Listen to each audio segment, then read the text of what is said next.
በስመ አብ ወወልድ ወመንፈስ ቅዱስ አሃዱ አምላክ።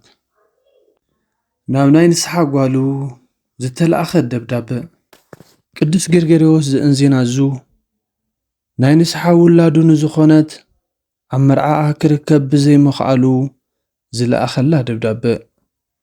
ጓለይ ኣብ መርዓኺ ናይ ነፍሲ ኣባት ነፍስኺ ዝኾንኩ ኣነ ገርገርዮስ እዚ ጽሑፍ ህያብ ገይረ ይሰደልክ ኣለኹ። ኣቦ ንዝፈትዎ ውሉዱ ክህቦ ዝግብኦ ዝሓሸ ምኽሪ እዚ ከም ዝኾነ ይኣምን። ኦሎምፒያታ ጓለይ ሓቀኛ ክርስቲያን ክትኮኒ ዘለኪ ህርፋንን ድልየትን ይፈልጥ እየ። ነገር ግን ሓቀኛ ክርስቲያን ንምዃን ጥራይ ምምናይ ዘይኮነ ከምኡ ኮይንካ ክትርከብ ክንጽዕር ይግባአና እዩ። ካብ ዝኾነ እዋን ንላዕሊ ኣብ ዘመን ህይወትኪ ንእግዚኣብሔር ከተኽብርዮን ከተፍቅርዮን ይግባአኪ። ካብኡ ቀፂሉ እውን ኣብ ቅዱስ ወንጌል ከም ዝተኣዘዘ ከም ንጎይታናን ኣምላኽና መድሓኒናን ኢየሱስ ክርስቶስ ጌርኪ ንበዓል ቤትኪ ከተኽብርዮን ከተፍቅርዮን ይግባአኪ።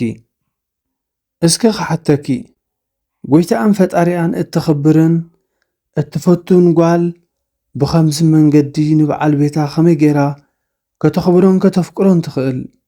እቲ መልሲ ናባኺ ይገድፎ። ኣብ መርዓኺ ኣብ ውሽጢ ገዛኺ ናይ ሓዳር ካልኣይኪ ክኸውን ምእንቲ እግዚኣብሔር መሪፁ ንዝሃበኪ በዓል ቤትኪ ብምፍቃር ስምምዕኩምን ፍቕርኹምን ኣዝዩ ዝሓየለ ክኸውን ይግባእ። እዚ ሰብ እዚ ካብ ኣምላኽኪ ዝተዋህበ ናይ ህይወትኪ ብርሃን ናይ ልብኺ ደስታ ስለ ዝኾነ ከምቲ ንእግዚኣብሔር ከም ተፍቅርዮ ንበዓል ቤትኪ ብዘይ ቅድመ ኩነት ከተኽብርዮን ክትፈትውዮን ከተፍቅርዮን ይግባአኪ። ንስኺ ጓልኩም ዝኾንኪ ኣብ ዝኾነ ዕድላት ናይ ዓለም ከም ዘለኪ ኣምሲሎም ንዝሰብኩን ኣብ ናትኪ ክልል ዕድመ ንዘለዉ ኩሉ ጾታ ማዕረይ ኢሎም ንዝሰብኩ ዘመናውያን ካብ ሓቂ ዝረሓቑ ሰበኽቲ ኣይትስምዒ።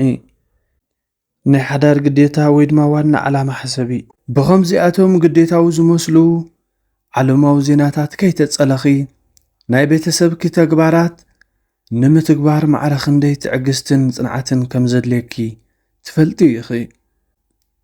ሓንቲ ጓል ኣንስተይቲ ኣዝያ ጽንዕትን ሓያልን ከም ዝኾነት እትፈልጥ ግንዛቤ ኣብዚ ጉዳይ እዚ ብዘለዋ ደረጃን ንቕሓትን እዩ። ኣወዳት ብኸመይ ብቐሊሉ ዝቁጥዑ ምዃኖም ብርግጽ ክትፈልጢ ይግባአኪ እዩ። ርኢ ኣለኹ ብዙሕ ግዜ ከም ኣንበሳ በረኻ ይኾኑ እዮም። እንተኾነ ግን ሰበይቲ ጸኒዓ ክትቀውምን ናይ ነፍሲ ልዕልና ከተርእዮ ዝግብኣ ኣብዚ እዋን እዚ እዩ። ንኣንበሳ ዘላማምድ ሰብ ኣንበሳ ክግዕር ወይ ድማ ክዕገርግር እንከሎ ዝገብሮ እንታይ እዩ? ካብ ዝኾነ ግዜ ንላዕሊ ይሃድእን ጸጥ ይብልን። ብጸጥታኡን ህድኣቱን ድማ ናይ ኣንበሳ ቁጥዐ ይቆጻጸር። ብርግዓትን ብህድኣትን ኮይኑ ይዛረቦ፣ ይደራርዞ፣ ቀስ ብቐስ እውን የዝሕሎ። በብቕሩብ ድማ እቲ ኣንበሳ ቁጥዑ ይገድፎ። በዓል ቤትኪ ጌጋ ምስ ሰርሕ ብፍጹም ክትነቕፍዮ ኾነ ክትንዕቅዮን ወይ ድማ ከተነውርዮን ኣይግባአክን።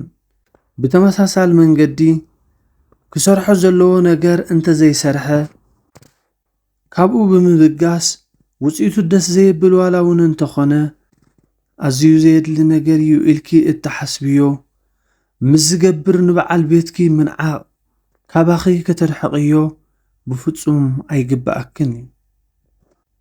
ክፉኣት ኣጋንንቲ ኩሉ ግዜ ቤትኩም ንምፍራስን ናይ ሰብ ሓዳር መንፈሳውነትን ሓድነትን ንምብታንን ከም ዝፍትኑ እዚ ፍለጢ። ገለገለ ቦታት ከምቲ ዝብልዎ ሰይጣን ናይ ሰብ ሓዳር ንምብታን ናይ ልዕሊ 40 ዓመት ውጥን ኣለዎ። ካብ ናይ ንስሓ ኣቦኺ ኣባ ገርገርዮስ። ስብሃት ለእግዚአብሔር ወለወላዲቱ ድንግል ወለመስቀሉ ክቡር አሜን።